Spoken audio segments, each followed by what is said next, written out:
খয়রা মাছ আছে ভাজা করব। ডাল করেছি আর মচমচে করে খয়রা মাছটা ভাজা খাবো।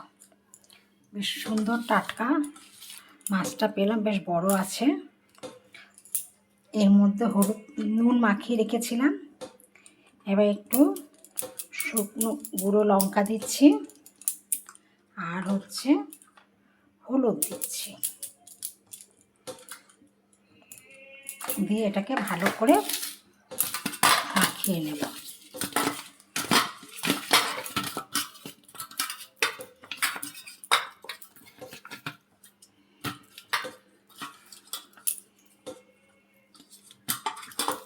কড়াইতে তেল গরম করতে দিয়েছি, এবার মাছগুলো দিয়ে দেব।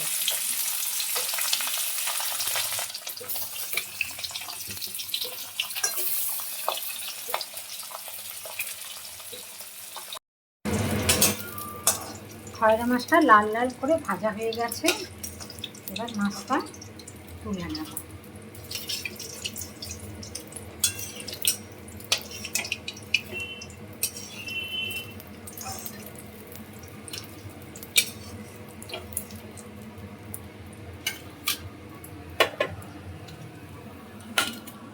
খয়রা মাছ ভাজা হয়ে গেছে, মচমচ করে ভাজা হয়েছে, ডাল দিয়ে খেতে খুব ভালো লাগবে।